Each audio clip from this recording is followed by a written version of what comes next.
Hello, everyone, and welcome back to the English Coffee Talk Show, the podcast for English learners who want to speak more confidently. I'm your host, Eva. And I'm James. We're so glad you could tune in today. Pour yourself a cup of coffee or tea and let's get started. How was your weekend, Eva? It was really nice. Thanks for asking. I actually spent most of Saturday just relaxing. I read a book in the park. Oh, that sounds lovely. Relaxing in the park.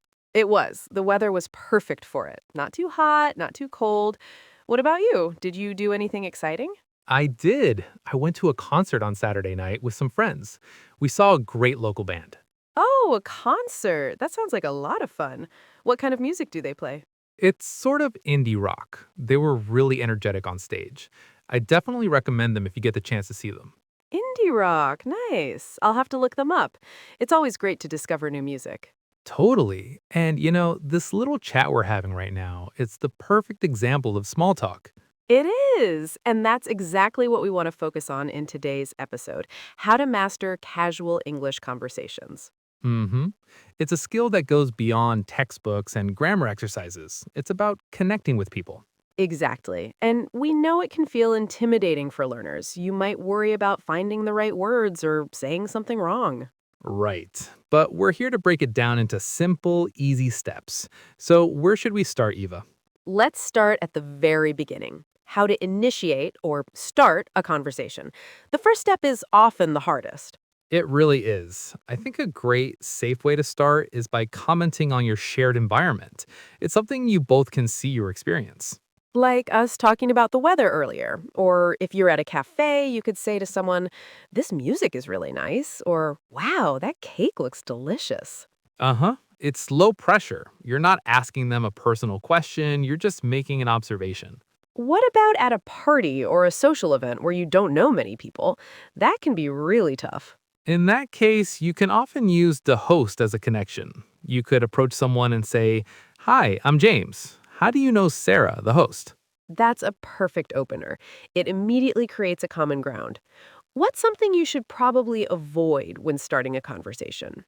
Good question. You generally want to avoid topics that are too personal, too negative, or controversial right at the beginning. Right. So don't start by asking about their salary, their political beliefs, or complaining about something. Keep it light and positive. Exactly. Stick to safe topics like work, hobbies, travel, music, or movies.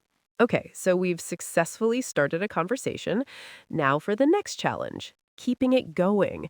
How do we avoid that awkward silence after the first few sentences? The most powerful tool here is the art of asking questions, but not just any questions. We need to talk about open ended versus closed ended questions.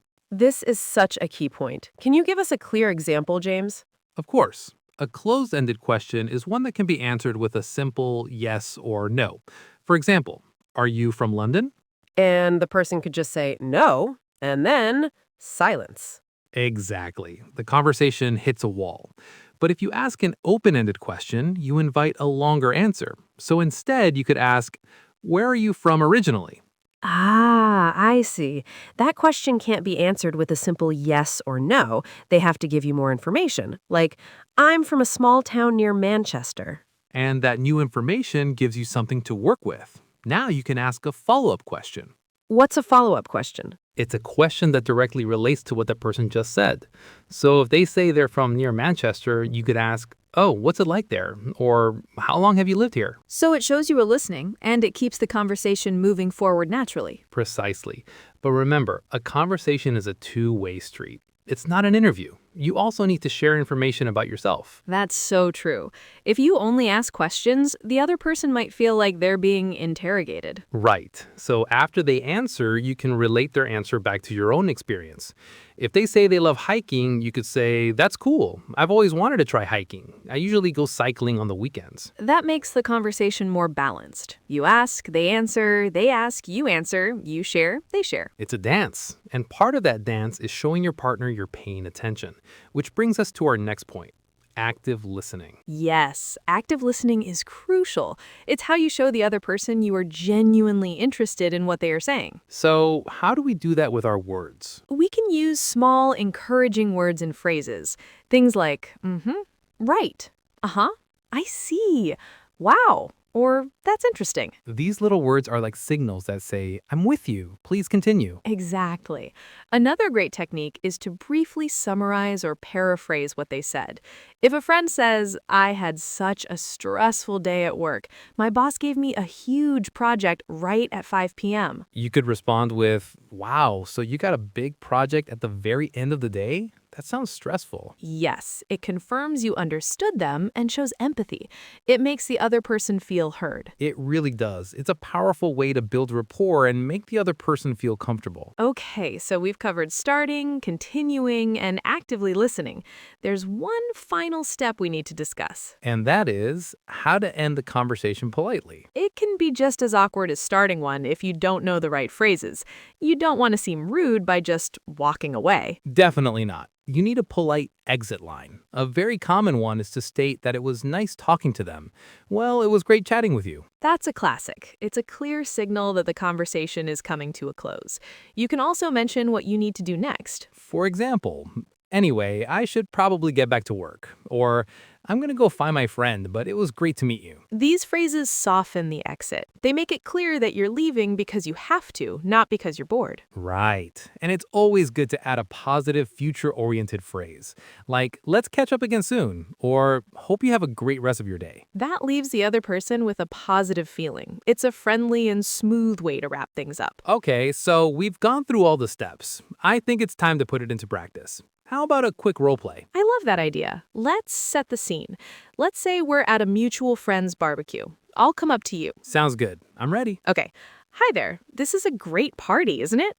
I'm Eva, by the way. I'm a friend of Mike's. Hi, Eva. I'm James. It's great to meet you. Yeah, Mike really knows how to throw a party. The food is amazing. It really is. So, how do you know Mike? We've been friends since college. We were in the same computer science class. What about you? Oh, that's cool. Mike and I work together. We're on the same team. Oh, no way. So you're a graphic designer too? He's told me about his talented team. I don't know about talented, but yes, I'm on the design team. What do you do, James? I'm a software developer at a tech company downtown. It's interesting work, but sometimes I stare at a screen for too long. A software developer, huh? I can imagine. It's important to take breaks. Definitely. Well, hey, I'm gonna grab another burger before they're all gone. It was really great talking to you, Eva. You too, James. Enjoy the food, and maybe I'll see you around later. For sure. Catch you later. And scene. That was a pretty good example of a natural, casual chat. I think so too. We used an observation to start, asked open-ended questions like, how do you know Mike? And shared information about ourselves. Mm-hmm. And you used a perfect exit line, saying you were going to get food and that it was nice talking. It was smooth and friendly. That was a great role play, James. It really showed how a good conversation can flow. But there's another layer to this that I think we should talk about: cultural differences. That's a really important point, Eva. Small talk isn't a one-size-fits-all skill. What's considered polite and normal in one country might be completely different in another. For example, in some cultures, it's very common to ask people about their family or even their salary. But in countries like the US or the UK, that would be seen as far too personal for a first conversation. That is the most important piece of advice. Practice in low-pressure situations, and don't be afraid of making small mistakes. It's how we learn. Absolutely. So let's do a final quick recap of our top tips for casual conversations. Let's do it. Tip number 1, start with a simple observation about your shared environment, or ask a light, friendly question. Tip number 2, keep the conversation flowing with open-ended questions. And remember to share about yourself too. It's a two-way street. Tip number 3, show you're engaged by using active listening words like uh-huh and wow, and by asking follow-up questions. And tip number 4, end the conversation gracefully with a polite exit line, like, it was great talking to you, and mention what you need to do next. And that's our guide to mastering casual English conversations. We really hope you found it helpful. We do. Remember, every conversation is an opportunity to practice and connect.